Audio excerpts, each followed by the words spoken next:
Então, pessoal, bom dia. A gente está aqui, então, no primeiro webinário do subprojeto de PIBID de Língua Portuguesa da UFAM, né, com muita alegria iniciando, então, esse evento, e quem está inaugurando ele conosco é a professora Cássia, professora Cássia Maria Bezerra do Nascimento. Professora Cássia é professora da casa, né, desde 2011, professora do curso de Língua Portuguesa, também do PPGL, que é o nosso programa de pós-graduação. Professora Cássia é doutora em Sociedade e Cultura na Amazônia pela Universidade Federal do Amazonas, e mestre, né, e licenciada pela Universidade Estadual do Ceará. E hoje a gente vai, então, curtir esse momento com ela, com a palestra intitulada Educação Literária não é serviço de youtuber. Há limites para as leituras nas escolas? Professora Cássia, fica à vontade. Vou desativar o meu microfone, minha câmera, qualquer coisa, pode me chamar. Obrigada, professora Fernanda. Muito obrigada pelo convite. Agradeço imensamente. Fiquei feliz. Eu falei isso no primeiro dia, já repeti em outras situações, mas muito feliz de poder participar do webinário, de poder contribuir com o PIBID. Como a professora Fernanda falou, eu tive a experiência do primeiro PIBID, do curso de Letras, Língua e Literatura Portuguesa, que foi o período de 2014 a 2018, um período de muito trabalho, muitos bolsistas passaram pelo PIBID, muita luta, né, usávamos a hashtag Fica PIBID, e aquele edital não foi suspenso, aquele programa se manteve de 2014 a 2018 e com a nova configuração nos últimos anos, agora, né, com a coordenação da professora Fernanda. Então, é uma alegria imensa participar, contribuir, poder falar de literatura, poder falar de educação literária, poder falar realmente de leitura para vocês que muitas pessoas, né, acabaram por escolher passar essa manhã aqui. Então, agradeço, professora Fernanda, pelo convite, parabéns aos bolsistas que atuam no momento, né, por trabalharem junto à professora Fernanda, terem essa formação docente prematura e tão importante dentro da graduação. Prematura porque alguns só terão experiência em docência lá no final do curso, né? E vocês já estão com essa experiência, apesar do cenário, apesar de tudo. Liguei o cronômetro aqui. Então, eu tentei organizar dentro de uma hora, morro de medo de passar, morro de medo até de ficar em menor tempo, mas vamos ver se tudo dá certinho. Vou colocar a apresentação. Algumas coisas eu coloquei aqui em slides, mas nem tudo, tá? Algumas partes eu vou fazer leitura. Me digam se já está ok, ainda não, né, Fernanda?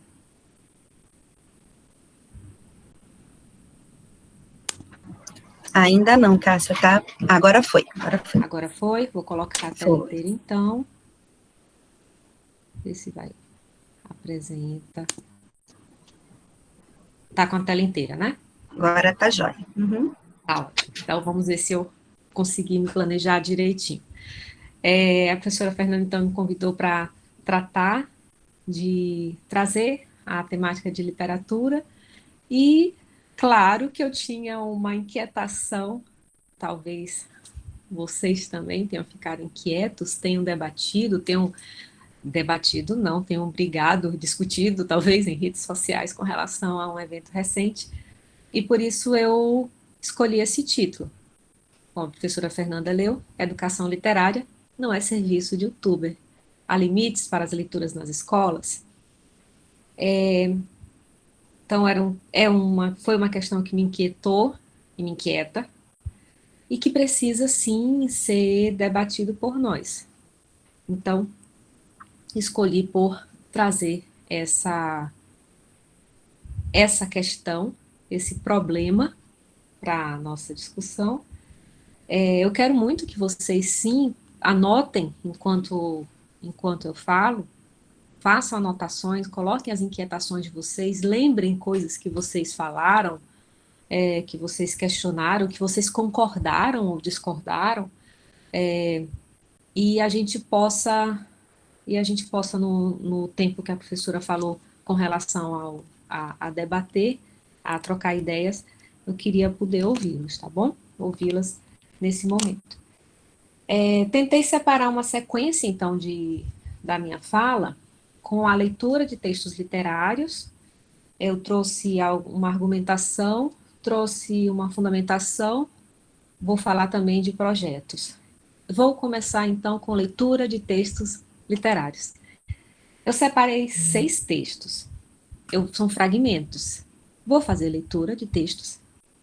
Talvez vocês identifiquem que textos são esses, quais os autores, mas eu, no momento, não vou falar, vou deixar vocês pensarem um pouco. Depois de fazer a leitura desses 6 textos, eu vou para a motivação, né, dessa palestra. Texto 1. Talvez fosse uma descrição imprecisa demais, com os cabelos longos, molhados, se enrolando como algas em volta do ombro e com o rosto brilhando ao luar, Bela não estava só bonita. Nossa língua precisaria de uma nova palavra para definir uma figura, parte deusa, parte náiade. Esse foi o texto 1. Agora eu vou ao texto 2. Peguei-lhe dos cabelos, colhi-os todos e entrei a alisá-los com um pente, desde a testa até as últimas pontas que lhes desciam a cintura. Em pé, não dava jeito. Não esqueceste que ela era um nadinha mais alta que eu, mas ainda que não fosse da mesma altura. Pedi-lhe que se sentasse. Senta aqui, é melhor. Sentou-se. Vamos ver o grande cabeleireiro, disse-me rindo. Continuei a alisar os cabelos, com muito cuidado, e dividi-os em 2 porções iguais, para compor as 2 tranças. Não as fiz logo, nem assim depressa, como podem supor os cabeleireiros de ofício, mas devagarinho, saboreando pelo tato aqueles fios grossos que eram parte dela. O trabalho era atrapalhado, às vezes por desazo, outras de propósito para desfazer o feito e refazê-lo. Os dedos roçavam na nuca da pequena ou nas espáduas vestidas de chita e a sensação era um deleite. Mas, enfim, os cabelos iam acabando por mais que eu os quisesse intermináveis. Não pedi ao céu que eles fossem tão longos como os da aurora, porque não conhecia ainda esta divindade que os velhos poetas me apresentaram depois. Mas desejei penteá-los por todos os séculos dos séculos, tecer 2 tranças que pudessem envolver o infinito por um número inominável de vezes. Se isto vos parecer enfático, desgraçado leitor, é que nunca penteaste uma pequena, nunca puseste as mãos adolescentes na jovem cabeça de uma ninfa. Agora eu vou ao texto 3. Ela é um filme de ação com vários finais. Ela é política aplicada e conversas banais. Se ela tiver muito afim, seja perspicaz. Ela nunca vai deixar claro. Então, entenda sinais. É o paraíso, suas curvas são cartões postais, não tem juízo. Ou, se já teve, hoje não tem mais. Ela é o barco mais bolado que aportou no meu cais. As outras falam, ela chega e faz. Agora eu vou ao texto 4. Todo dia ela faz tudo sempre igual, me sacode às 6 horas da manhã. Me sorri um sorriso pontual e me beija com a boca de hortelã. Todo dia ela diz para eu me cuidar, e essas coisas que diz toda mulher. diz que está me esperando para o jantar e me beija com a boca de café. Todo dia eu só penso em poder parar. Meio-dia eu só penso em dizer não. Depois penso na vida para levar e me calo com a boca de feijão. Texto 5. O sabiá não sabia que o sábio sabia que o sabiá não sabia assobiar. Acertei. Texto 6. Nada desejo no mundo senão ver-te. Lembra-te ao menos de mim. Bastar-me-ia que me lembrasses, mas eu nem digo, nem disso tenho a certeza. Quando te via todos os dias, não cingia as minhas esperanças à tua lembrança, mas tens me ensinado a submeter-me tudo quanto te apetece. Apesar disso, não estou arrependida de te haver adorado. Ainda bem que me seduziste. A crueldade da tua ausência, talvez eterna, em nada diminuiu a exaltação do meu amor. Quero que toda a gente saiba. Não faça disso nenhum segredo. Estou encantada por ter feito tudo quanto fiz por ti, contra toda espécie de conveniências. E já que comecei a minha honra e a minha religião, hão de desistir, hão de consistir só em amar-te perdidamente toda a vida. Li, então, 6 fragmentos, 6 textos, que separei para daqui a pouco comentarmos sobre. Não disse os autores, alguns devem ter identificado. Tá aí a motivação. Eu risquei ali esse barulho tá chegando para vocês. Não sei se eu deixo assim, é o dog querendo entrar. Eu vou precisar abrir a porta. Tá chegando, mas não tem problema. Eu vou precisar abrir a porta, não adianta. Eu sempre penso que eu vou conseguir não tem problema, vai fazer lá. a apresentação sem ele. Mas ele vai perturbar. Ô, rapaz. Como isso já aconteceu na CNN, eu sei que não tem problemas. Essa imagem que vocês estão vendo, eu risquei o rosto do rapaz para não expor, eu acho que ele não quer ser exposto. Não quero, para não dar evidência, eu já estou dando, né? Mas vamos ver. Então o youtuber disse: forçar adolescentes a lerem romantismo e realismo brasileiro é um desserviço das escolas para a literatura.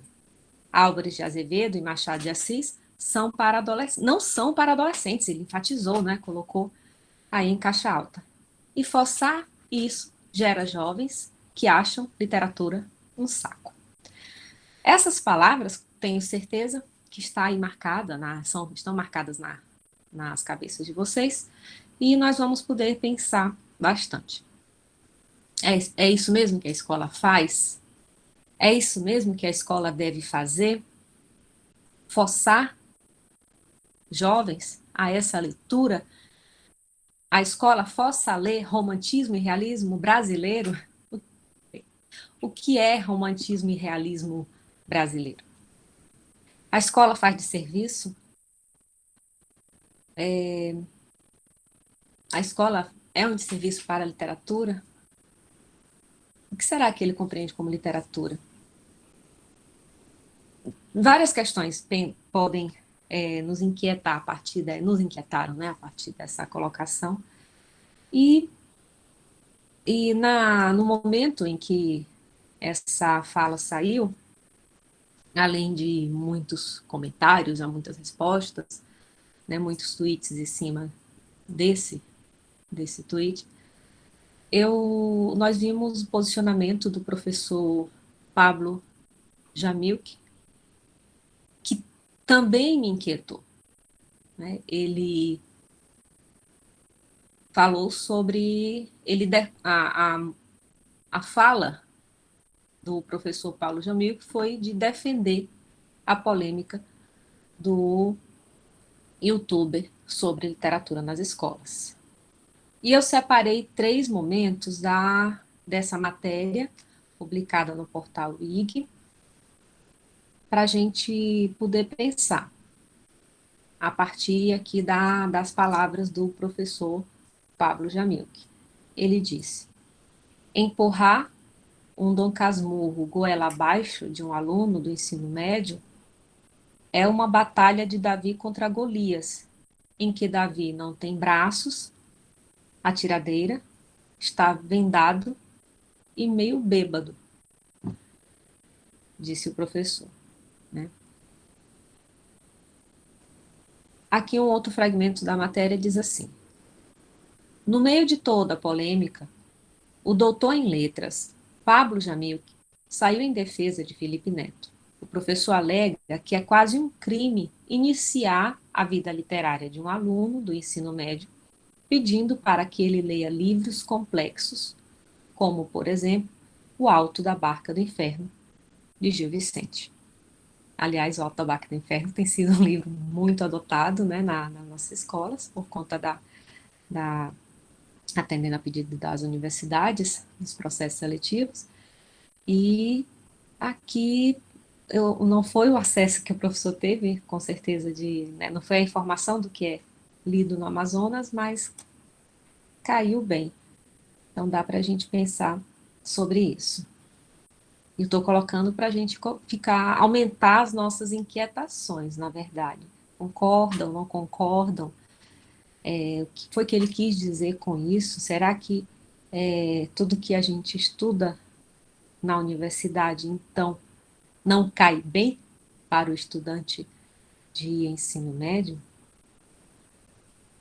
O último fragmento que eu separei, então, dessa matéria foi: ele explica que existem diversas questões que criam um abismo entre o estudante e a leitura desses clássicos. Dentre elas, a linguagem, a trama, a época que se fala, o arcabouço cultural do autor e o propósito da leitura, além de questões sociais. A partir desses três fragmentos da matéria, trazendo a defesa, né, do professor Jamilk com relação ao YouTube, eu trago alguns textos eu vou, na verdade, numa sequência, não vou nem passar para esse ainda da fundamentação. Vou deixar bem aqui. Ele diz que a escola, que essa leitura, a leitura desses clássicos, dentre as linguagens, a trama, a época que se fala, o arcabouço cultural, essas questões criam um abismo entre o estudante e a leitura. Quando eu li a matéria, e pensando no posicionamento do YouTube, me veio como hipótese, me veio como proposta para pensar se o problema está somente na literatura, se o problema está somente com os professores das áreas de linguagem, se o problema está no livro didático, no uso do texto literário, que as escolas insistem de chamar de paradidático. Sempre que vocês alterarem o nome paradidático por literatura em algum lugar, vocês ganham uma vaguinha num céu cheio de literatura, tá bom? Mas os alunos da escola pública não compram livro para essa leitura. Os alunos das escolas particulares compram os livros, né? Os pais compram os livros para essa leitura. Chamam de paradidático. É o texto literário, é o livro de literatura. Mas que lugar que isso ocupa na escola? Será que o abismo, os abismos da escola estão somente na literatura, na língua portuguesa, nas aulas, nos projetos de literatura, de língua portuguesa, de produção de textos? Será que não estão nas aulas de história, geografia, química, física, matemática, nós vivemos, historicamente, um período de transformação do que seja a escola. Nós vivemos um período, historicamente isso é recente, em que nós tínhamos poucas escolas e poucos estudavam. As famílias escolhiam qual dos filhos continuaria a estudar. Então, isso talvez vocês escutem, não é? Dos avós, escutem dos pais, a escola como um lugar de privilegiados. De privilegiados, não estou falando somente com relação à condição econômica, mas a luta de famílias, né, que permitiam a um filho, a um dos filhos, em algumas situações a uma das filhas, a darem continuidade aos estudos. Hoje, a gente tem um número maior de escolas, a gente tem um número maior de vagas, a gente tem um número maior de professores e desafios. Abismos, os abismos continuam, dificuldades continuam. Há professores com excelente formação e que se dedicam à docência, há professores que não conseguiram, não tiveram condições de ter essa formação. A gente ainda luta hoje, a universidade pública ainda batalha com relação à formação de professores que estão em sala de aula, mas que não têm uma formação superior. Então, e numa continuidade, né, numa formação continuada, numa formação lato, estrito sensu, para os professores, para que tanto eles consigam uma melhor remuneração, quanto também tenham uma prática melhor.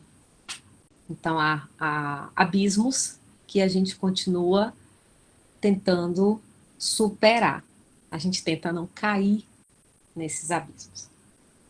E a partir desse fragmento aqui, ele explica que existem diversas questões que criam um abismo entre o estudante e a leitura desses clássicos, dentre elas a linguagem, trata.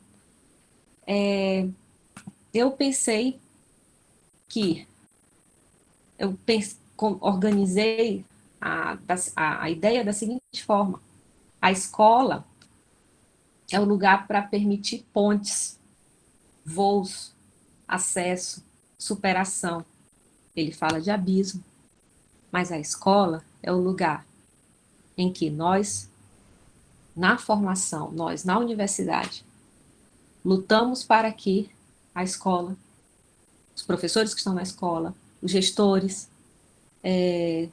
nós lutamos para que a escola permita pontes, voos, acesso, superação.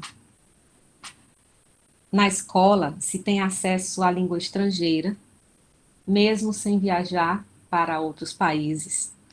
Eu coloquei essa afirmação, pensei nisso, porque alguns estudantes têm esse acesso, alguns estudantes viajam, alguns brasileiros conseguem levar seus filhos para outros países, alguns estudantes conseguem fazer curso de línguas, conseguem assistir filmes, mas nem todos têm esse acesso.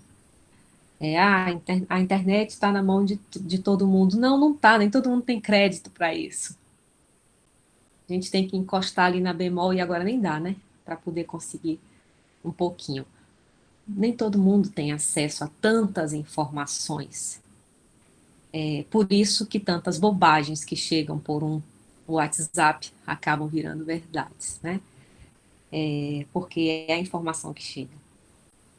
Então, a gente tem que pensar que a escola é esse lugar de acesso.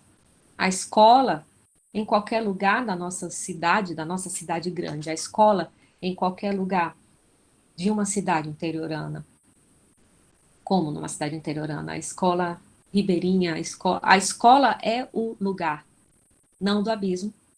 Os abismos já existem, a escola é o lugar que deve permitir pontes, voos, acesso, superação. E aí eu começo com essa exemplificação com relação ao acesso à língua estrangeira, é que o professor dedicado de inglês, espanhol, francês, ele deixará seus estudantes com palavras e frases para agirem em futuras viagens, preparados para processos seletivos, preparados para iniciarem uma outra formação. Então, sim, a escola é essa preparação para voos, ou é a escola quem deve permitir voos. Na escola se estuda, se debate, se avalia o passado. O professor dedicado de história levará estudantes à compreensão de épocas e contextos. Não é verdade? Como a crítica pode existir com relação à literatura por ser um texto de outra época, por ser um texto de outro contexto, se a escola é o lugar também do estudo de história, e a história também permite pensar e nos leva a outras épocas, a outros contextos. O presente e o futuro dependem desse olhar. Na escola, se conhece elementos que só se encontram na escola.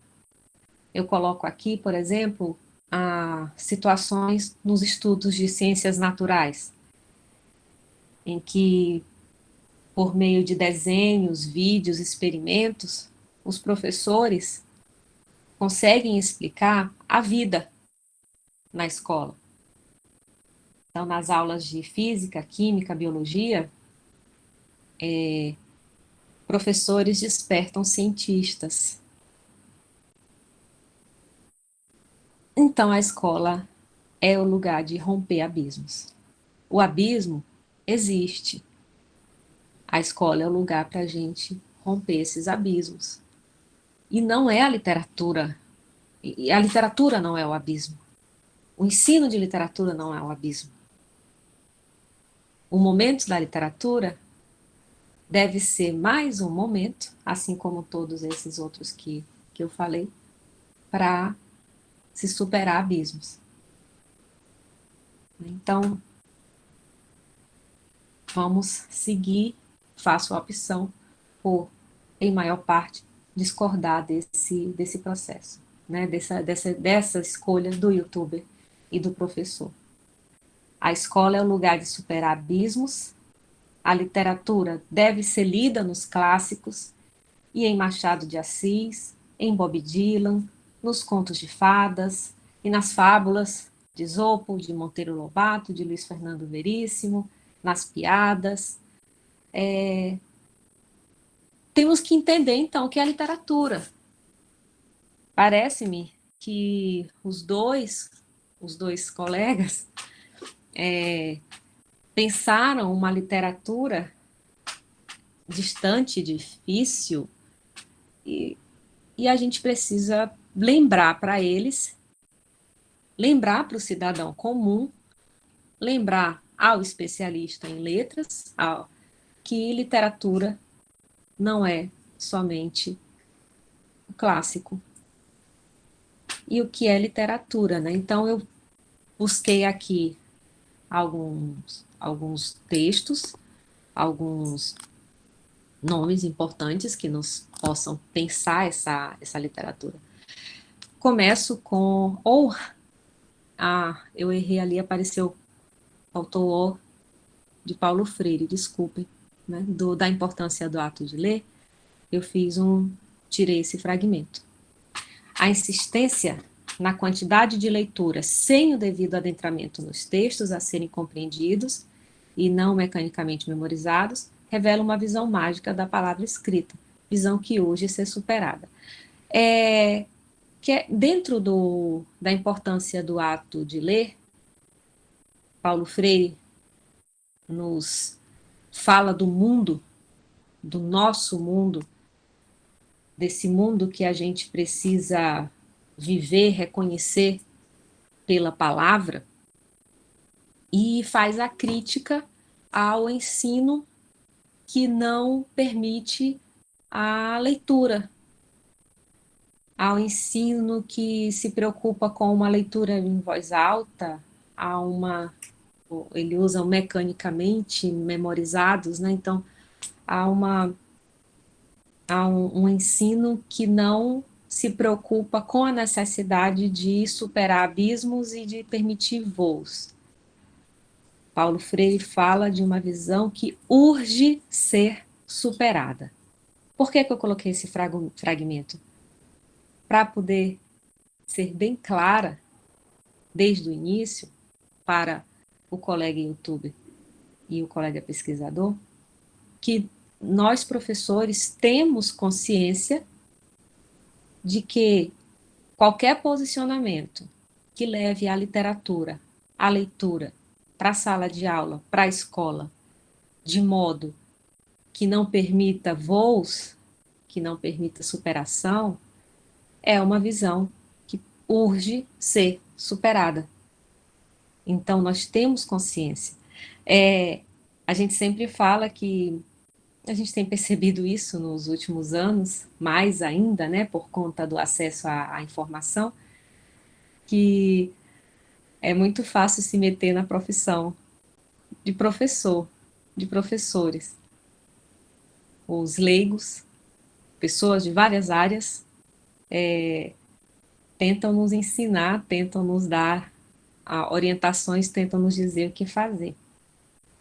Não sabem eles que na universidade a gente estuda exatamente isso. A gente reflete isso, a gente questiona essa presença da leitura, esse uso da leitura na escola, de modo mecânico, de modo que apenas decodifica. Então, a postagem inicial, ela foi bem ultrapassada. Ela já é de uma fase que já é de um problema que nós sabemos que devemos superar. Né? E aqui era esse tem sido o meu mote, então, dentro dessa certeza do que é a escola, né? A escola é o lugar de superar abismos. Eu vou seguir, então, com a fundamentação. Trago um fragmento do Direito à Literatura, de Antônio Cândido, um texto absurdamente feliz do Antônio Cândido, e que vocês já devem ter lido, os estudantes de letras, os professores da área, já devem ter lido várias vezes esse texto, em várias situações diferentes, por conta realmente das lições, da necessidade, da urgência que ele sempre nos alerta. Seguindo a chamada, seguindo o puxão de orelha, que aparece naquela citação que eu coloquei anteriormente de Paulo Freire. Então, aqui nesse fragmento do Direito à Literatura, Antônio Cândido diz: chamarei de literatura da maneira mais ampla possível, todas as criações e toque poético, ficcional ou dramático, em todos os níveis de uma sociedade, em todos os tipos de cultura, desde o que chamamos folclore, lenda, xiste, até as formas mais complexas e difíceis, da produção escrita das grandes civilizações. Tem algum problema aqui, eu não consegui identificar qual foi. Até as formas mais complexas e difíceis, a produção escrita das grandes civilizações. Depois tentar ver qual foi o problema que eu, na digitação, perdi.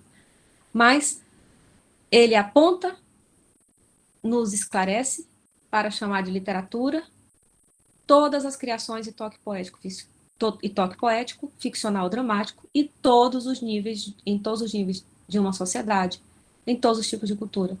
Folclore, lenda, xiste, até as formas mais complexas. Até as formas mais complexas. Seria aqui, talvez, o que ele está chamando, o que o colega chamou de clássicos. Seria, talvez, aqui, o Álvares de Azevedo, Machado de Assis, ele quis colocar como formas mais complexas. E o que é complexo? É difícil? Será que eles pensando lá no YouTube, pensando lá no colega pesquisador. Será que é porque é difícil? Será que é difícil e o aluno vai, e o estudante vai ter um abismo porque não vai compreender? Será que o nosso estudante, na leitura do folclore, da lenda, do cisto e do conto de fadas, ele precisa compreender o texto em sua complexidade? Nós, na universidade, vocês, estudantes de letras, conseguem, numa leitura, uma leitura, compreender o texto em sua complexidade? Quantas vezes vocês já se pegaram lendo um, um, um texto pela segunda vez, pela terceira vez, e percebe o texto com outros olhos, percebe diferente? A complexidade depende do leitor. Como assim? Depende da maturidade intelectual também do leitor. A tua leitura de Dom Casmurro para fazer a prova lá no segundo ano, ela aconteceu de uma forma. Você compreendeu algumas questões. A sua leitura nas primeiras disciplinas do curso de letras, quando fez umas teorias da literatura, lá do Dom Casmurro, te fez perceber um pouquinho mais. Aí foi fazer um projeto junto com a professora Fernanda para o PIBID, precisou ler um pouquinho mais de Dom Casmurro. A leitura já foi diferente. O livro era o mesmo, a obra de arte era a mesma. Mas há um leitor em constante formação, e esse leitor em constante formação percebe cada vez mais a complexidade do texto. Por conta disso, a gente tem que negar a leitura que você fez na época das disciplinas de teoria da literatura, ou a leitura que você fez no ensino médio? Não valeram? Não valeu, só vale a última leitura. A gente tem que questionar isso, né? Porque essa construção do texto, essa percepção da complexidade do texto, ela acontece na formação do leitor, e a formação é constante. Na verdade, nós estamos em processo infinito de formação. E essa complexidade, ela só está num Dom Casmurro, ela só aparece, então, eu estou indo no limite do texto da literatura brasileira, eu mantive a apresentação assim, a partir da motivação lá em que ele fala de romantismo e realismo brasileiro, né? Usando as palavras dele. Mas a gente pode sim pensar em textos de diferentes épocas e diferentes lugares. Mas a complexidade, ela só está, então, nesses clássicos? Ela só está no que é canônico? A complexidade... Ontem eu assisti a um filme, não sei se vocês podem até identificar, a um filme de uma criança, e na escola eles falavam da história do Pequeno Polegar, né? E aí eu estava pensando no quão densa é a história do Pequeno Polegar. Quão terrível é a história do Pequeno Polegar. E como contaram essa história para a gente dormir quando criança. E é uma história complexa. Mas essa noção complexa da narrativa do Pequeno Polegar, a gente vai perceber com o tempo, a gente vai perceber com o amadurecimento de leituras, a gente vai perceber com o nosso desenvolvimento. Então, a gente não pode pensar que as formas mais complexas e difíceis, elas estão nos textos clássicos. Então, assim, a gente tem que pensar que acho que era isso, essas formas complexas, elas independem, na verdade... Nossa, eu perdi um pouco do raciocínio, mas era isso, as formas complexas, elas estão em todos os textos, depende de nós como leitores. E Antônio Cândido, pronto, era isso aqui, Antônio Cândido, nesse mesmo texto, no Direito à Literatura, em um outro momento, ele fala da importância do professor como mediador, que a literatura, ela precisa existir na escola, porque o livro, o poema, a piada, a lenda, ela está nas mãos ela está ela pode, não vou dizer que está, porque a gente tem também condições singulares, mas o cidadão tem acesso a muito, tem acesso a uma diversidade de literatura. Mas a escola precisa ter o professor atuante como mediador da literatura, porque ele vai permitir esse voo, ele vai permitir a ruptura desse abismo, ele vai permitir pensar o texto literário, a fruição, não somente do texto trabalhado ali na sala de aula, mas a partir daí deixar o cidadão, permitir ao cidadão informação, essa possibilidade da leitura de outros textos. Então, o professor, a escola, são fundamentais na formação do leitor para que ele alcance cada vez mais, não é de imediato, cada vez mais essas formas mais complexas, que não necessariamente está nos clássicos lá apontados pelos dois colegas. Separei aqui um fragmento da Colomé. Eu usei ali na apresentação o texto de 2007, mas não sei se vocês... Aqui tá, eu recebi recente agora, essa edição aqui já é... nossa, eu recebi novinho, mas ainda é de 2007, pronto. Eu tratei com PDF, mas está aqui o Andar Entre Livros, a leitura literária na escola, da Teresa Colomé, e eu trago para a gente pensar também. Olha como o tuiteiro estava desavisado, né? As formas de representação da realidade que achamos na literatura, em todas as variedades que a constituem, representações miméticas, paródicas, míticas, etc., projetam uma luz sobre o mundo conhecido que reinterpreta para o leitor a forma habitual de entendê-lo. Assim, o texto literário ostenta a capacidade de reconfigurar a atividade humana e oferece instrumentos para compreendê-la, posto que, ao verbalizá-la, cria um espaço específico no qual se constrói e se negociam os valores e o sistema estético de uma cultura. Esta ideia básica contribui para a nova argumentação sobre a importância da literatura no processo educativo. Então, a literatura tem, sim, palavras da Teresa Colomé, que está na escola, que está no processo educativo.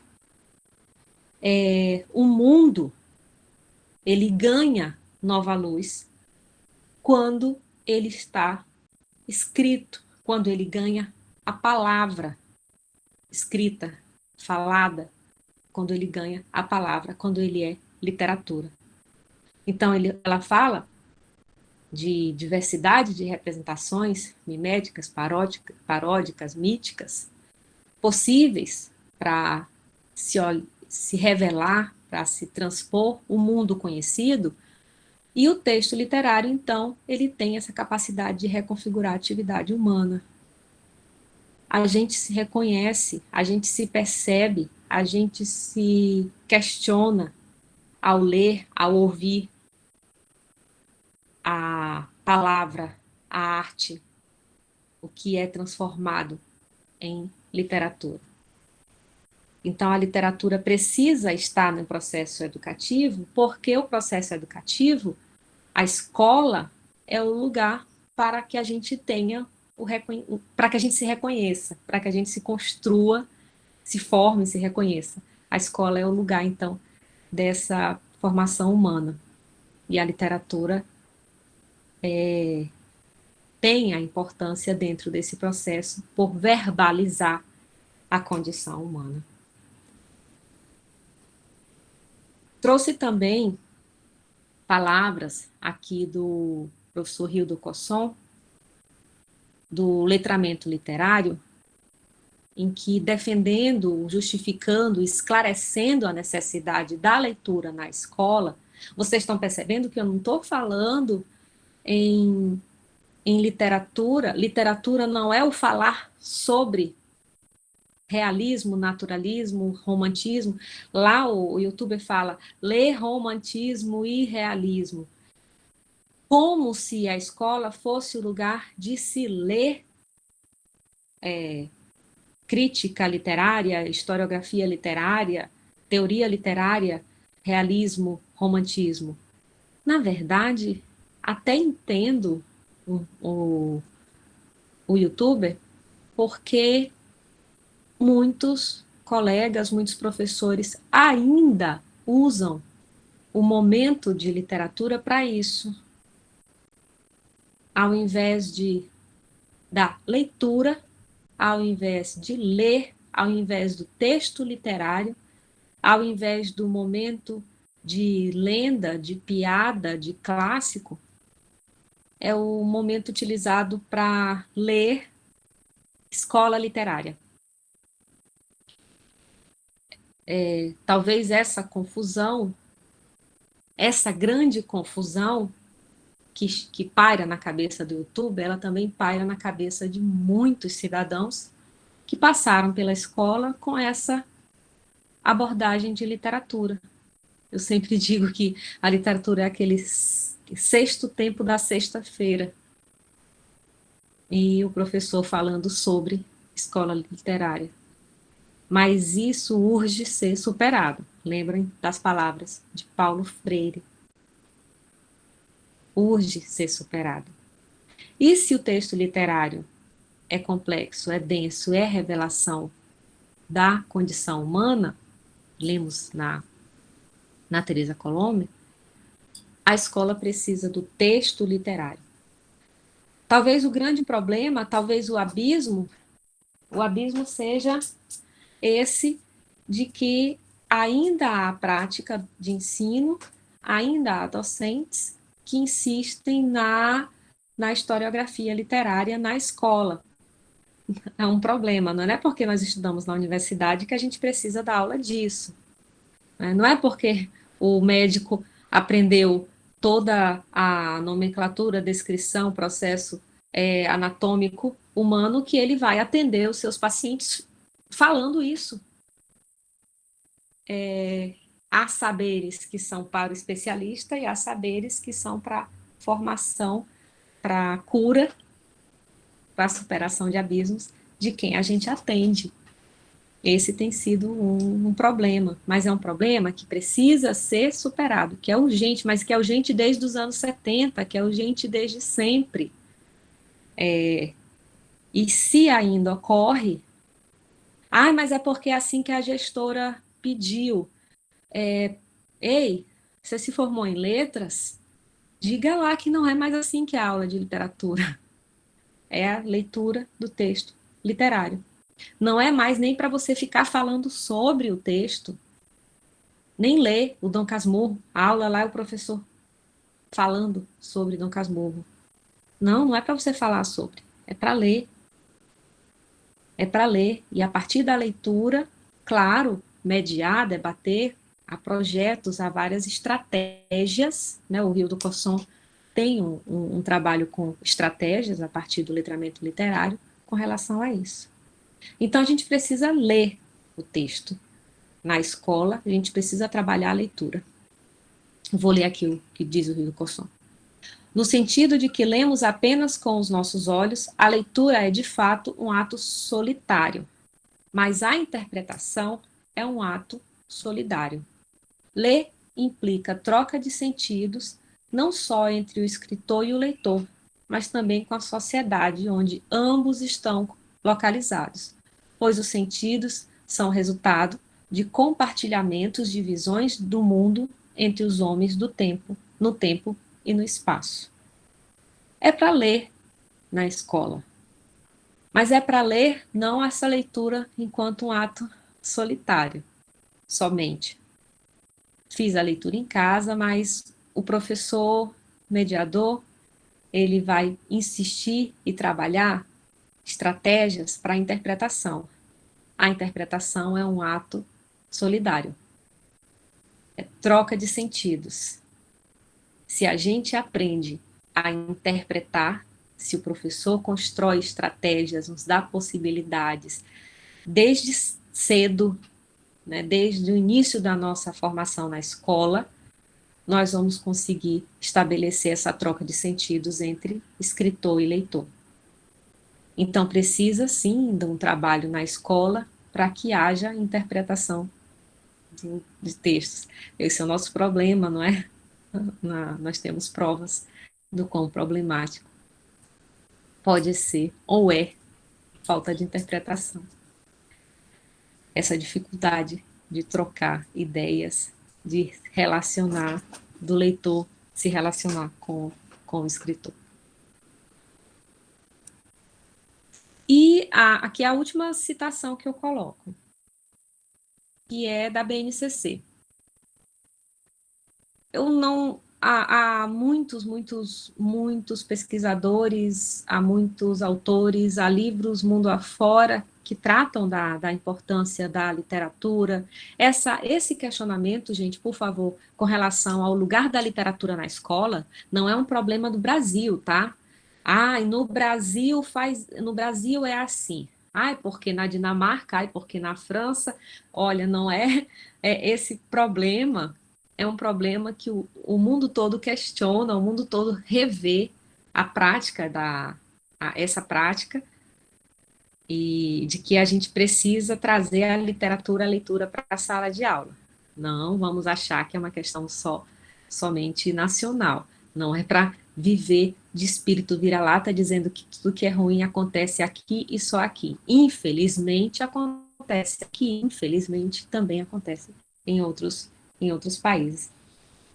Nós vivemos, historicamente, esse processo de desenvolvimento da leitura, de habilidades de leitura, e uma das questões é deixar de lado o falar sobre literatura e ler literatura. Poderia ter colocado, dentre outros autores aqui, Terry Eagleton, Todorov, e pensado outros nomes, ter trazido outros nomes que também possam a necessidade do professor mediador, dessa construção da leitura na sala de aula, dessa necessidade da interpretação do texto na escola. A BNCC diz assim: ao engajar-se mais criticamente, os jovens podem atualizar os sentidos das obras, possibilitando compartilhá-las em redes sociais, na escola e diálogos com colegas e amigos. Trata-se, portanto, além da apropriação para si, de desfrutar também dos modos de execução das obras, que ocorre com a ajuda de procedimentos de análise linguística e semiótica. Eu achei esse fragmento sensacional, considerando o ponto de partida do youtuber, porque ele disse que o trabalho com de Álvares de Azevedo e Machado de Assis na escola é um desserviço. É um desserviço porque o jovem passa a odiar leitura, a odiar literatura, a odiar ler. E eu fico imaginando que o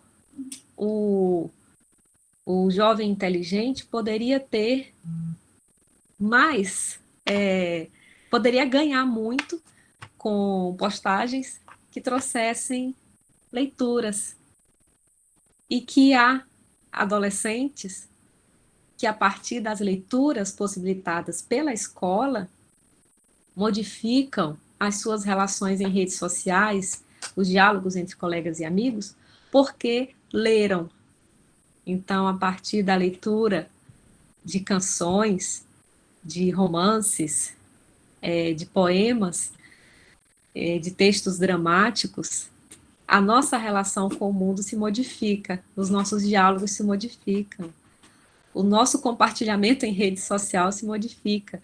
Quem aqui, atira a primeira pedra, não compartilhou o fragmento de algo que estava lendo? Tem hora que a gente não aguenta, né?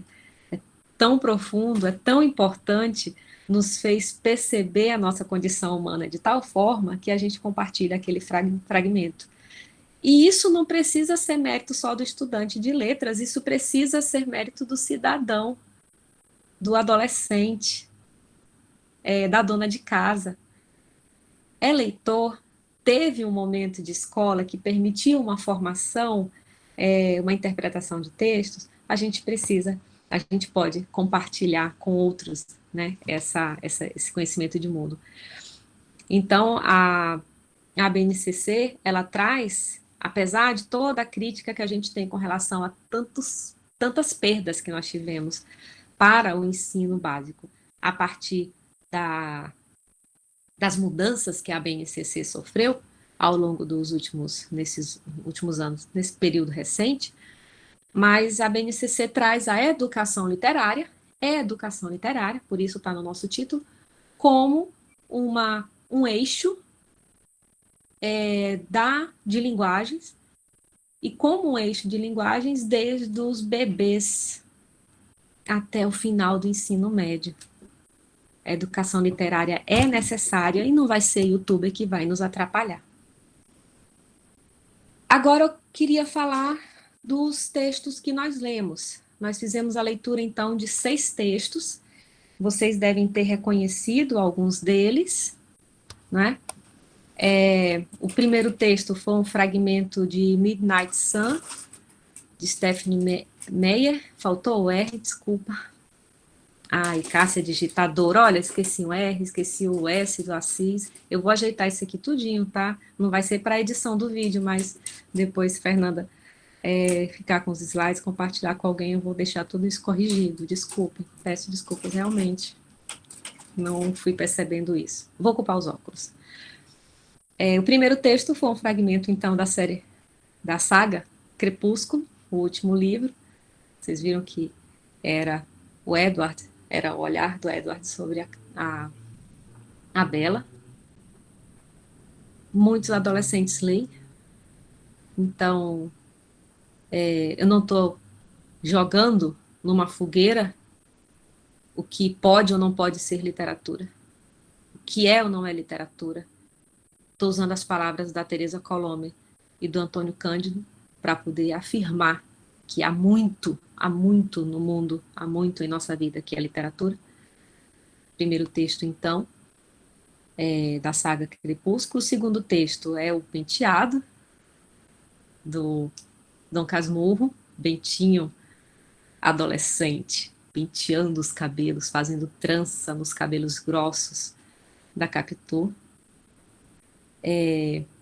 E há deleite, não é difícil, há prazer nas duas leituras.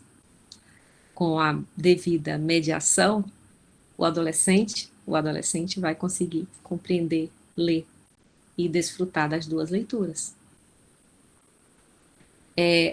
Esse fragmento, até quem me passou foi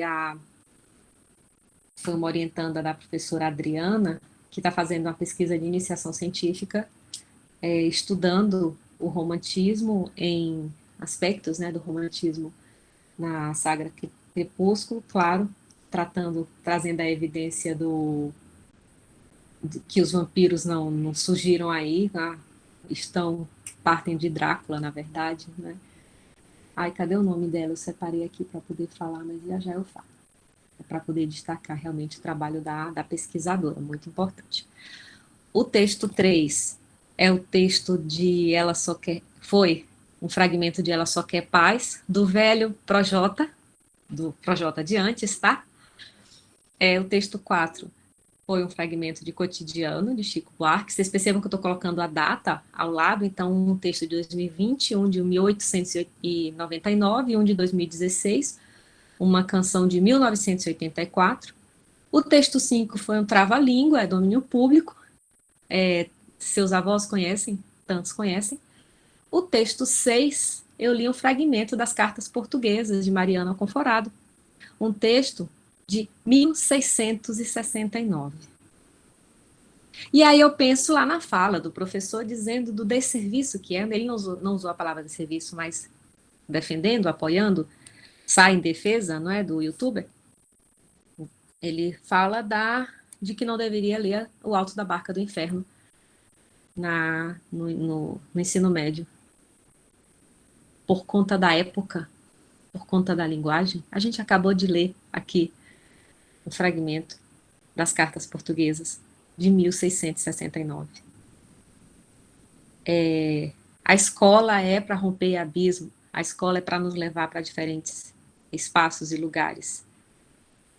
E a gente é despertado também pela curiosidade desses novos espaços, desses novos lugares. Eu acrescentei mais um texto, e esse é para terminar. Deixa eu ver aqui como é que eu estou no tempo. Ixi, eu já cheguei ao meu tempo, né, Fernanda? Na verdade, no meu ainda estou com 58 minutos, mas eu acho que 2 minutinhos eu consigo ler. Não, pode ficar tranquila, né? São 10 e 15. Tá bom.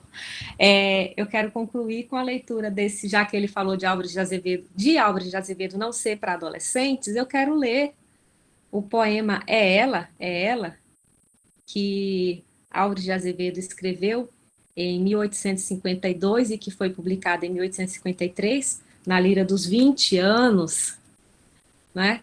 Álvares de Azevedo, que faleceu com 21 anos, então tudo que ele produziu adolescente. E por que não a gente conhecer o que pensa, o que pensou, o que viveu um adolescente de outro momento? E o poema Ela é assim. É ela, murmurei tremendo, e o eco longe murmurou. É ela, eu a vi, minha fada áurea e pura, a minha lavadeira na janela. Essas águas furtadas, onde eu moro, eu a vejo estendendo no telhado os vestidos de chita, as saias brancas. Eu a vejo e suspira namorado. Esta noite eu ousei mais atrevido nas telhas que estalavam nos meus passos e espiar seu venturoso sono, vê-la mais bela de Morfeu nos braços. Como dormia, que profundo sono! Tinha na mão o ferro do engomado, como roncava maviosa e pura. Olha que beleza, a gente falando da amada. Como roncava maviosa e pura, quase caí na rua desmaiado. Afastei a janela, entrei medroso, palpitava-lhe o seio adormecido, fui beijá-la. Roubei do seio dela um bilhete que estava ali metido. Oh, de certo pensei, é doce página onde a alma derramou gentis amores. São versos dela, que amanhã der certo, ela enviará cheios de flores. Trem de febre, venturosa folha, quem pousasse contigo neste seio, como Otelo beijando a sua esposa, eu beijei-a, e a tremer de devaneio. É ela, repeti tremendo. Mas cantou nesse momento uma coruja. Abri cioso a página secreta. Oh, meu Deus, era um rol de roupa suja. Mas se Werder morreu por ver Carlota dando pão com manteiga às criancinhas, se achou assim tão bela, eu mais te adoro, sonhando-te a lavar as camisinhas. É ela, meu amor, minha alma, a Laura, a Beatriz, que o céu revela. É ela, murmurei tremendo, e o eco ao longe suspirou. É ela. É um poema de um adolescente do, de séculos passados, e que, por que não, podem ser na escola, podem ser lidos na escola. Um jovem namorado que pensa ter encontrado um bilhete para ele entre os seios da amada, mas era a roupa suja que ela precisava lavar, estava ali as anotações. Há uma brincadeira, uma ironia, uma leveza nas palavras de Álvares de Azevedo que não são perturbadoras, a ponto de fazer o estudante, o adolescente, odiar literatura, né? Eu coloquei as referências aqui somente da base teórica, tá? Para a BNCC, o Antônio Cândido, Teresa Colombo, Cosson e Paulo Freire, que eu insisti em colocar Paulo Freire, eu vou corrigir isso. Só para encerrar, eu tenho me preocupado com essa necessidade de alterar o perfil da literatura, do que se ensina, do que deve ser a aula de literatura na escola, o lugar da literatura na escola. Então, a gente trabalhou projetos, os estudantes que trabalharam no PIBID de 2014 a 2018, nós tivemos experiências nesse sentido de ler na sala de aula, de levar o livro para a sala de aula. Tenho trabalhado isso também nas orientações de mestrado, recentemente teve a qualificação da Odenise, com a presença do professor Hildo Cosson, trabalhando sobre projetos que levem a literatura, né? No caso dela, trabalha com o Oscar, que leva a literatura para a sala de aula e não historiografia literária. Isso não é literatura, não é aula de literatura para a escola. Tenho trabalhado isso também com projetos de iniciação científica, desde a Giovana, Milena, recentemente com o José Lucas. Agora, mais recentemente, um TCC da Mariana Corrêa também tratando disso, tratando de letramento literário, né? Eu repeti mestrado. Tem um projeto de pesquisa Literatura na Escola, que é um projeto em andamento, meu projeto de pesquisa no PPGL. Trabalhei em 2019 a ACL Letramento Literário, e no momento eu vou iniciar o projeto voluntário Aqui Tem Educação Literária, projeto voluntário que eu vou fazer durante o período de capacitação. Então, é a preocupação que eu tenho de poder levar educação literária para a escola, para os professores, para que não haja aula de romantismo, realismo, mas sim o texto literário na escola, né? Aí eu coloquei aqui as redes sociais do Letrar. Gente, eu não sei como é que coloca assim, a página do Facebook eu copiei e colei, mas eu acho que tem alguma coisa mais moderna que ficaria mais fácil de vocês acessarem, mas é o Letrar, né? O e-mail, se quiserem mandar, é eu que acesso esse e-mail do Letrar, e por enquanto o Insta, né? São as redes que nós temos. Temos o canal também. Eu devia ter colocado o canal do YouTube. Nós já temos apresentações do Letrar por lá. Então, acho que eu termino aqui. Falei demais. Passei do meu time aqui de 1 hora e 5 minutos. Desculpa. Vou parar por aqui e fico à disposição para conversar com vocês. Obrigada. Professora Cássia, que delícia de palestra, olha. Amei. Obrigada. Eu vou abrir agora para o pessoal poder fazer perguntas ou pontuar algumas reflexões, mas eu queria só fazer uma menção a como essa palestra veio ao encontro do que a gente tem discutido nas formações, nos encontros de formação do subprojeto do PIBID, né? Uma delas é pensar qual a função das teorias que são apresentadas na graduação, como elas estão ainda atreladas a uma perspectiva de formação e conhecimento por transmissão de saber, e como isso vai se reverberando negativamente, tanto no ensino da literatura, quanto no ensino da língua, né, e no trabalho com a linguagem, de uma maneira geral. E eu achei interessante também a colocação que a Norma Mello fez aqui no chat durante a palestra, falando sobre a questão mesmo das avaliações macro, né, como essa abordagem ela ainda está arraigada uma perspectiva cultural muito ultrapassada, né, e isso carrega a historicidade da própria disciplina mesmo, que envolve literatura e língua portuguesa, que a gente também tem discutido bastante no subprojeto, né, como isso interfere negativamente.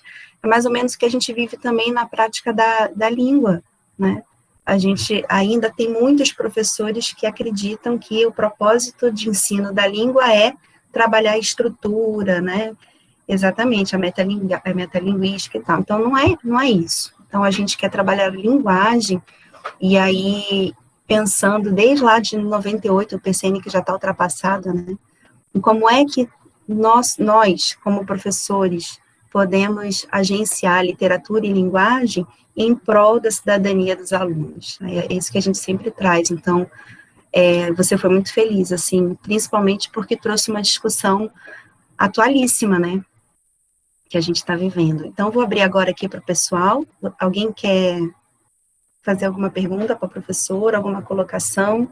Se não quiserem se expor, se forem tímidos, podem colocar no chat que eu faço a pergunta, fiquem à vontade. Ainda temos alguns minutinhos aí. Eu quero, senhora. Pode falar, Israel. Bom, primeiramente, eu quero dar parabéns, né, para a professora que esses tempos para cá eu admito que tem sido muito maçante assistir a coisas através do Google Meet, mas eu consegui assistir sua palestra sem esforço nenhum. Que E, bom. enfim, bom, eu sobre dizer assim que eu concordo em parte com o que o Felipe Neto disse, porque eu sou uma dessas pessoas que, infelizmente, por causa da escola, não gosto de literatura brasileira. E não é porque eu não gosto de ler, cara, eu amo ler, eu tenho muita preguiça de assistir série e ler livro, eu leio sem esforço.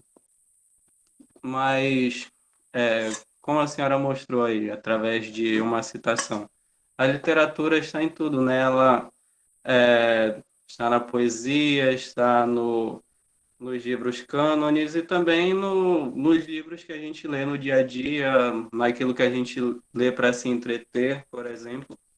Mas, infelizmente, não é isso que é ensinado na escola. A gente aprende que realmente a literatura são esses livros clássicos, essas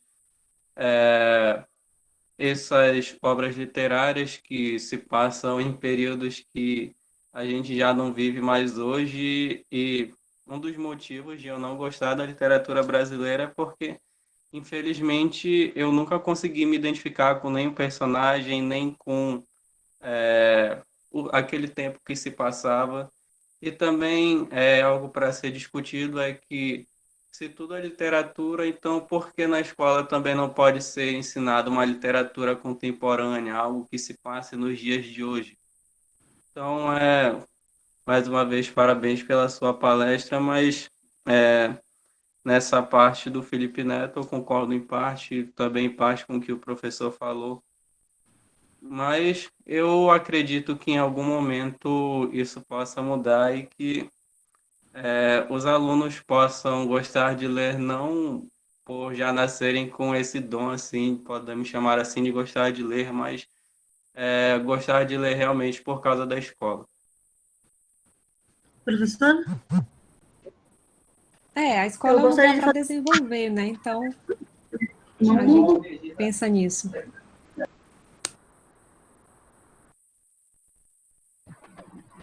Pode falar, Jesli. Você levantou a mão? Sim, sim. Com todo respeito ao Israel, eu realmente respeito todos os tipos de ideias, pensamentos e etc, etc. Mas, assim, eu amo literatura, então eu não poderia ficar, assim, só olhando, né? Mas tá, eu tenho aqui comigo o meu livrinho, né, de cabeceira, que eu já li e reli algumas vezes, que é o nosso amado Machado, que eu amo muito. E, assim, literatura está em todo lugar, é óbvio, isso é óbvio, a gente precisa, a gente respira literatura. E mesmo quando a gente não sabe disso, mesmo quando a gente ainda não se deu conta do nosso amor pela literatura, a gente tem lá no nosso coração o amor pelo cinema, por exemplo. Sem literatura não tinha cinema, né? Não tinha, sem texto não tem, sem o roteiro não tem nada, então literatura está em tudo. Mas, assim, sobre o que o youtuber falou, eu discordo totalmente do que ele falou. Assim, o que ele falou, ele não foi feliz na colocação dele, realmente não foi feliz. E nós, enquanto futuros professores, que estaremos em sala de aula não só para ensinar gramática, mas língua e literatura, a gente precisa se atentar, né, para os nossos teóricos, para perceber, assim, o quão importante é o ensino da literatura, trazer o livro para a sala de aula. Eu acho que o que eu ouvi aqui foi maravilhoso, porque é o que eu já pensava. Eu tenho 2 filhos, tá? Eu tenho uma filha de 15 anos, e ela, no início, quando era criança, não, vai ler para mim de novo. Eu acredito que leitura não é um dom, leitura é prática. Quanto mais você lê, mais você ama ler. Então, na escola, se você não inserir livro na escola, como esses alunos vão ter essa prática? Olha, vocês vão ver outros barulhos aqui, porque estão na hora do café. Mas, assim, não tem como ter uma prática de leitura sem ler livro, uma literatura sem ler, entendeu? Então, se você lê muito, você vai acabar se apaixonando de alguma forma por isso, né? E na escola não é diferente. Eles estudam em escola pública, alguns deles estão aqui perto de mim agora, ouvindo espantados. Fiz eles ouvirem a palestra. Mas, assim, é incrível quando uma professora chega na sala de aula e leva a literatura clássica. Ah, mas é de outra época, não importa, porque é muito legal saber de outra época, de outros tempos, e se perceber nas outras épocas, e ver como o Brasil vem mudando e piorando em algumas coisas e melhorando em outras.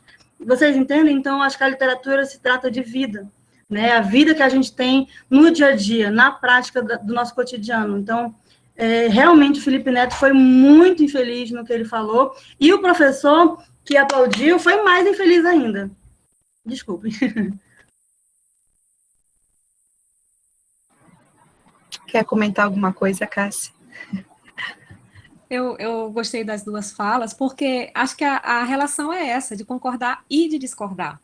De concordar porque, sim, há uma prática, há um cotidiano na escola que ainda faz da literatura um cenário estranho de historiografia, maçante, de falar sobre, de não se ler, de contar histórias. O professor é esperto, é sabido, é bom, porque é engraçado contando certas histórias, falando sobre da vida de determinados escritores.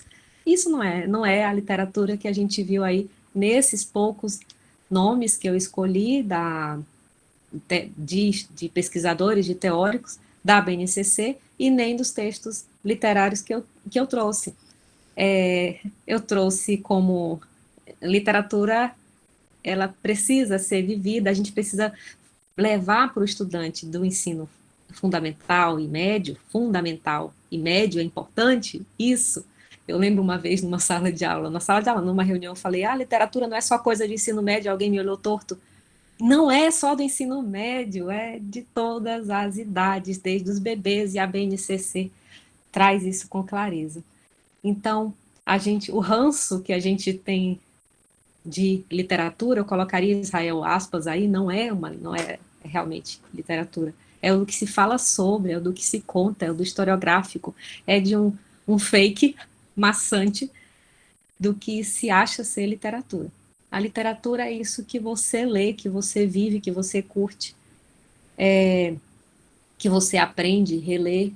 E a prática na sala de aula, ela precisa ser, então, eu não cheguei nesse ponto, mas a prática na sala de aula precisa, então, ser com projetos, com uma sequência, com sequências de leituras mediadas pelo professor. Então, não é trazer as memórias póstumas de Brás Cubas, ler e a gente vai debater, ler e vamos fazer a prova. Não é assim. Há uma preparação, há uma motivação, é preciso ter uma sequência para chegar a essa leitura, e após essa leitura nunca se encerra, né? Então, após essa leitura, o que é que pode ser feito? Pode, depois de tudo isso, até existir prova. Eu adoro prova, adoro vigiar a prova. Mas,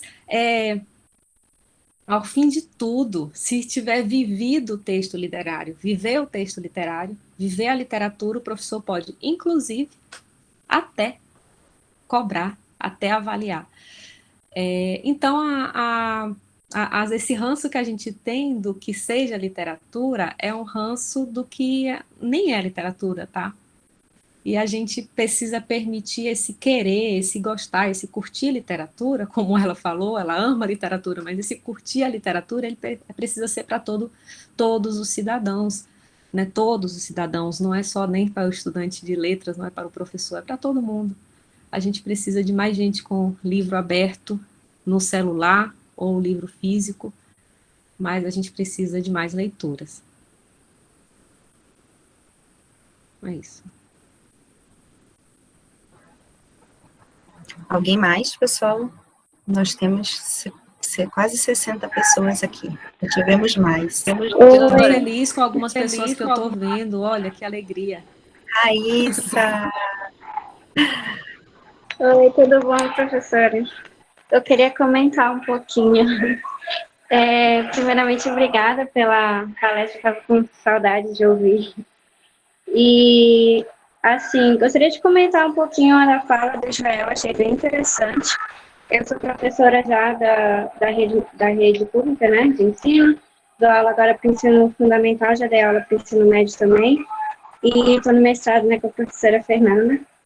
E aí, eu gostaria de falar porque a minha prática de ensino, ela envolve muito essa preocupação com a identificação do aluno em relação ao que ele lê, que fez parte da fala do Israel, né? Eu acho isso muito importante, tanto é que eu levo muitas crônicas que eu vejo no Instagram e no Facebook, eu acho muito importante isso, para ver que a literatura vem por vários canais, né? Eu acho interessante isso, não apenas no livro publicado por editoras, etc. Então, estou sempre levando fragmentos ou então textos completos que eu encontro no Facebook e no Instagram. Só que essa questão da representação que ele falou, da identificação, eu acho interessante porque, assim, será que a gente precisa ler sempre para nos encontrarmos na literatura? Será que o fim da literatura é sempre essa questão da identificação? Porque a literatura também vem para o estranhamento, né? Eu acho muito interessante quando ela causa esse estranhamento, porque é o estranhamento que faz com que a gente reflita, pare, pense, e aquela questão, enxergar o outro, enxergar o que eu não entendo, enxergar o que ainda não está dentro da minha realidade, para justamente a gente poder expandir os horizontes, né? Aí eu acho que quando ele fala sobre a literatura brasileira e como ele não se identifica com ela, eu acho que a escola não falhou em apenas, não falhou em mostrar apenas os textos literários clássicos da literatura brasileira, que ele disse que não se identificou. A escola falhou em não fazer com que ele achasse interessante esse estranhamento que ele sentia e pudesse refletir sobre isso, né?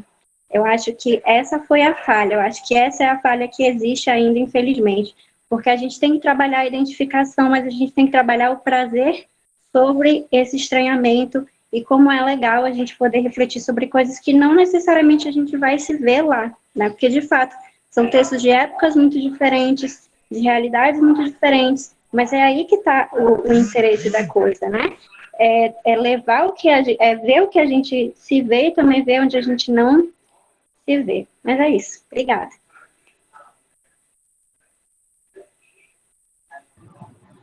Obrigada, Raíssa. Cássia? Só para reforçar, sim, essa percepção perfeita, realmente ainda há muito para se alcançar na prática, na sala de aula, né? Nós, professores, estamos em constante processo de aprendizado e como alcançar realmente o individual, né? Cada estudante. Então, foi muito boa a tua fala. Obrigada. Alguém mais? Professora, Davi Mar? Raíssa? Quem está tem falando? alguém na Raíssa. frente já? Levantem a mãozinha que aí fica mais fácil de eu organizar. Eu chamo pelo nome, tá bom? Tá. Davi Mar. Oi, boa tarde. Bom dia. Bom dia. Gente, eu escutei tanto a fala do Israel quanto a da Geise, ou Geissa, né? E ficou um questionamento, e eu até direciono isso para ambas as professoras, que também já são minhas orientadoras, né? A minha preocupação aqui, e eu acredito que a maioria dos participantes da palestra são do curso de letras, posso estar enganada, mas a minha preocupação é com a perspectiva docente da coisa. Somente estou agora no 7º período, eu assisti uma palestra do Rio do Poçom sobre o letramento literário. E foi quando eu liguei uma chave na minha mente, porque eu sempre desenvolvi pesquisas voltadas para a linguística, porque eu tinha muita dificuldade em literatura. Nunca tive prazer, nunca tive paixão, essa questão do ler, do gostar. Isso para mim sempre foi muito complicado. Só que aí foi quando eu coloquei a minha mão na consciência e falei bem assim, daqui a 3 períodos, e isso foi há 1 ano atrás, eu vou estar numa sala de aula, e eu não quero ser o professor que eu tive. Então, eu acredito que isso vai muito além do gostar, do se identificar. Foi uma questão que a Raíssa trouxe, e ela já está na sala de aula, e eu acredito que ela sabe bem. Isso vai muito além do, porque eu gosto de ler, então eu fiz letras. Eu acho que a gente tem que ter muito essa preocupação com o que a gente vai levar daqui para frente. Porque a partir do letramento literário, com algumas leituras e com essa palestra que eu me interessei especificamente por isso, porque eu quero mudar essa perspectiva e esse meu pensamento, porque se eu não mudar isso, eu vou continuar criando outras Davi+, que entraram no curso e só gostaram e só se interessaram por linguística, e aí no 7º período foi se interessar por literatura. Então eu acho que, de alguma forma, a gente tem que mudar esse pensamento enquanto docente. Eu entendo que a gente está ali num processo de se descobrir, de se autoconhecer, mas a gente também tem que se preocupar que daqui a um tempinho a gente vai estar ensinando várias e várias pessoas a conhecer ou não literatura. É isso.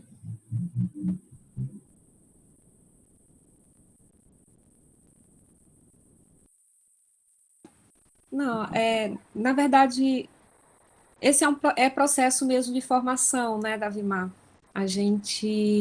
Que bom que houve esse despertar para a literatura, porque a graduação é a formação generalista em letras. E eu sempre vejo de modo nocivo essa divisão no que diz respeito a ensino, a sala de aula, vou falar assim, a carga horária ensino, quando o estudante já se afirma, eu sou da linguística, eu sou da literatura. Nós somos, a graduação, colocando junto com vocês, né, minha graduação também foi literatura em língua portuguesa e suas literaturas. Então, no caso de vocês, língua portuguesa, língua e literatura portuguesa.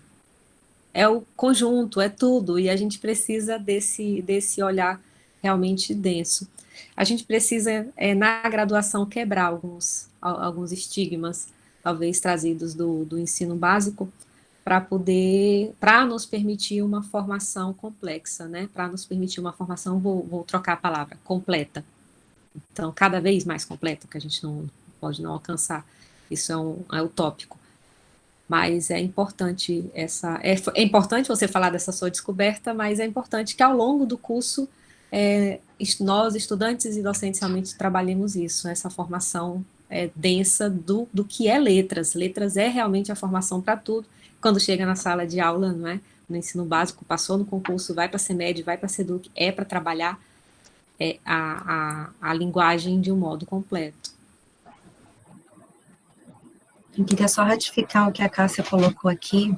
Uma coisa que me incomoda demais, assim, na graduação, que a gente vê muito essa divisão, né, tanto na graduação como até na pós-graduação, é essa dissociação, o que nos leva ainda ao entendimento também da linguística, agora eu vou falar do meu lugar de fala, né, como uma linguística muito, muito estrita ainda, muito fechada, né, a gente tem que considerar que dentro da linguística a gente trabalha com discurso, a gente trabalha com texto. Onde é que a língua se realiza, se concretiza, né? Se não nos textos orais, escritos, multimodais, enfim. Então, não dá para considerar, eu tenho muita essa dificuldade, né? Até porque na minha graduação, a minha grande paixão era a literatura. Eu sempre brinco com os meus orientandos, não foi a linguística que me escolheu, ou não foi eu que escolhi a linguística, foi a linguística que me escolheu. Mas a gente tem muito mais a ganhar quando a gente se abre, né, a perceber que a linguagem e aí eu vou usar bem um termo do Saussure mesmo, complexa, multifacetada, e que engloba tudo isso, né? Então, a literatura, a linguística, ela está aí para dar conta de algo muito maior que é a linguagem, e a gente circula socialmente, a gente se constitui ideologicamente por meio dessa linguagem. Então, não tem como fugir, né, nem de um nem de outro. Vou passar para a Raíssa, que ela estava falando antes. Raíssa, não estou nem mais vendo a Raíssa por aqui. Raíssa Freitas, acho que não. Alguém mais quer colocar alguma coisa, pessoal? Professora? Oi, Evandro, pode falar.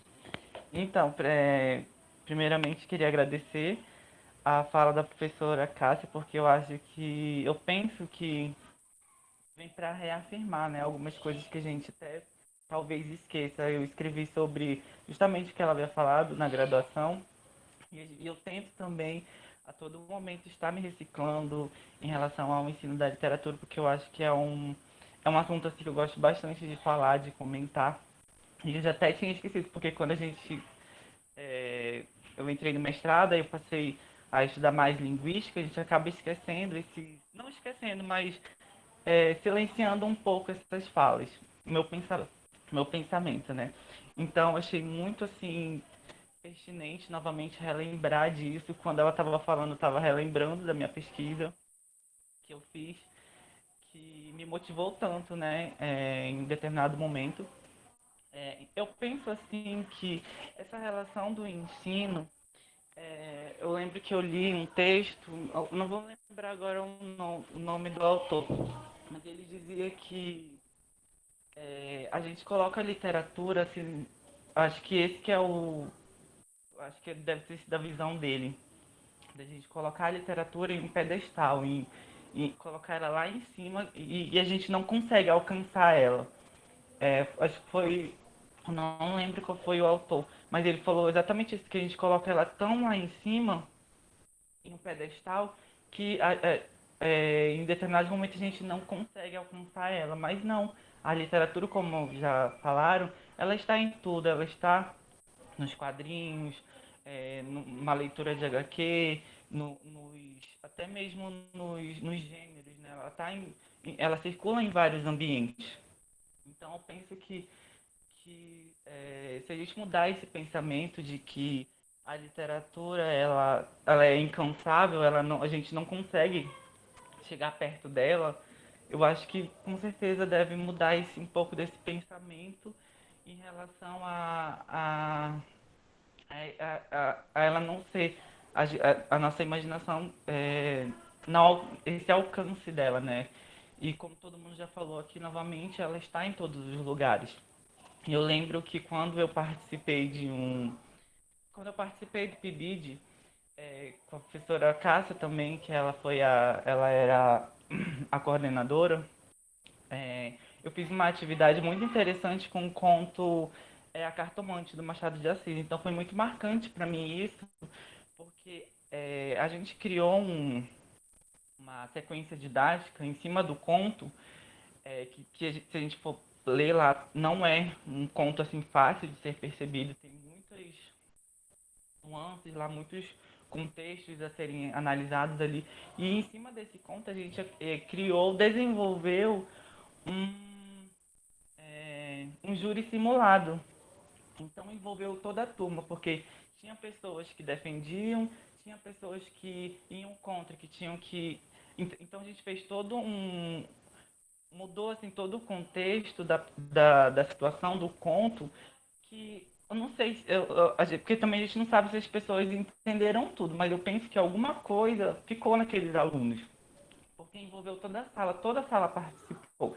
Então eu penso que a partir de um olhar, como até a professora já havia comentado, em cima de projetos, se pensar em como a gente vai dar uma aula de literatura, de que ponto a gente quer partir. Eu acho que é assim possível desenvolver um trabalho muito bom com os textos literários clássicos. Então, mesmo que a gente só dê ênfase a pelo menos uma situação ali, por exemplo, no conto da Cartomante, a gente poderia falar do romance.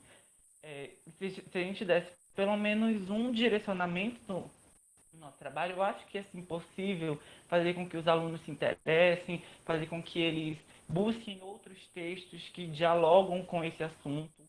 Então, esse é o pensamento que eu queria expor, porque que eu relembrei, ouvindo a professora Cássia novamente, aqui, que eu também já tinha escrito, e é isso. Obrigada, Evandro. Gente, como já está meio avançado. Só isso, Evandro, não é para esquecer, não é para esquecer a literatura, não. Entrou no mestrado, está lá na turma de linguagem, não é para esquecer, não, realmente o Não é, trabalho. até porque ele está analisando o material didático, então tem que dar conta disso também. Isso, para com isso, não pode esquecer nunca. Gente, como o horário está um pouco avançado, eu vou dar só voz à Ana Carolina, que ela já está com a mãozinha levantada aqui há um tempo. Carol, quer falar? Boa tarde, professora Cássia, professora Fernanda. Eu estava assistindo a apresentação com uma prima minha, e ela estava relembrando bastante do ensino médio dela, que ela já se formou, e ela disse que realmente ela concorda também, que ela ficou com vergonha de falar, ela realmente concorda em parte com a fala do Felipe Neto, porque ela falou assim, realmente eu lembro que quando eu lia os livros sobre poesia, sobre a época do romantismo, eu não conseguia entender, eu tentava sugar dali como se fosse uma embalagem, as principais características, os autores, e só, porque era como se eu estivesse lendo em outro idioma, ela falou. Só que eu conversando com ela disse assim que, ela ouvindo também, ela disse realmente quando eu escuto, quando a professora falou que a literatura ela deve dar voos, eu devo me identificar, às vezes eu devo me identificar, eu devo adentrar, encontrar outros mundos, ela acabou lembrando do livro Anne Frank, que ela gosta demais desse livro, e ela disse que lá ela teve essa leitura que não foi só prazerosa, mas que realmente ela adentrou, ela conseguiu comparar a realidade dela com aquela, ela conseguiu conhecer outro mundo, ela conseguiu sentir toda a angústia, as tristezas, o tédio, a felicidade que a Anne só descreve no diário dela. E aí ela falou que, sim, foi difícil no ensino médio dela sobre essa questão, mais sobre a historiografia, mas que ela gosta bastante de outros livros e que realmente a literatura ela está em todos os lugares. Ela fala bem assim para mim, eu vou acabar fazendo letras também, porque é muito legal. Ela tem a parte difícil, mas eu gostei bastante. Aí era isso que ela queria expor, aí eu tô aqui falando por ela, professora. Excelente, mas é isso mesmo, a gente tem altos e baixos, né? A gente não pode também pensar no momento ainda de transição como tudo sendo acertado. Ótimo a tua fala, ótimo trazer essa experiência de leitura. Mande aí um abraço então para ela. Obrigada, Carol, pela participação. Eu queria até fazer um convite já à Cássia aqui para um futuro não muito distante, né? Pensando na colocação que a Norma fez aqui, eu fiquei pensando como também a estrutura do nosso sistema, né, de ensino é responsável por essa visão. E aí a gente pensar assim, em como tudo vem para o professor de cima para baixo, né? Como o professor ele não é co-construtor, como deveria ser agente de todos esses processos, né? Pensar o processo de ensino não pode se limitar àquelas reuniões pedagógicas semanais que acontecem rapidamente na sala de aula, então, vai muito além disso. Então, a gente tem que entender que existem coerções que vêm regimentadas para nós, sempre de cima para baixo. Então, acho que isso daria já, assim, um tema de uma outra palestra no futuro não muito distante. A gente pode pensar nisso, Cássia, se você aceitar, tá bom? Gostei do seu participante aí atrás. Eu amo cachorro. Tô tentando esconder. Né? Não esconda não, deixa ele participar. Cássia, muito obrigada mesmo pela generosidade dessa palestra. Sabe, foi boa demais. Queria agradecer também a todos os presentes e dizer que a gente vai estar se organizando, eu com a comissão de divulgação, para logo a gente conseguir disponibilizar ela no YouTube, e aí a gente vai divulgar o canal direitinho para todo mundo, tá bom? Então, mês que vem tem mais, a ideia é que a gente tenha sempre um webinário por mês, né, sempre na terceira semana do mês, então a gente começou com o pé direito, e espero que a gente continue indo bem nas próximas edições, tá bom? Gratidão a todos por estarem conosco nessa manhã, obrigada mais uma vez, Cássia, pela tua presença, e vamos pensar aí nessa possibilidade dessa nova palestra mais adiante. Eu agradeço, repito o agradecimento, feliz com todos que participaram, feliz por vê-los, pelo menos assim. Anotei, sim, aqui algumas ideias, ficam para um próximo momento, e já informo que eu vou trabalhar agora com um projeto voluntário de educação literária, né, que é o Aqui Tem Educação Literária, que é, Norma, essa... é a necessidade minha necessidade de levar para as escolas, para o professor que está em sala de aula. Eu espero encontrar vocês, né, os que já estão em sala de aula, com essa formação. É uma atividade voluntária dentro da licença capacitação, e aí provavelmente seja, então, Fernanda, dentro dessa nosso próximo momento, seja falando sobre isso, né? Eu vou sim, eu anotei muita coisa e vou poder utilizar. Tá, o pessoal já divulgou aqui também os acessos ao Letrar, e aí, se alguém quiser mais alguma informação sobre o projeto, né, pode entrar em contato com a Cássia também. Vou mandar e-mail para o Letrar e a gente conversa. Muito obrigada, muito feliz. Obrigada, eu que agradeço. Beijo, pessoal, muito obrigada pela participação de todos.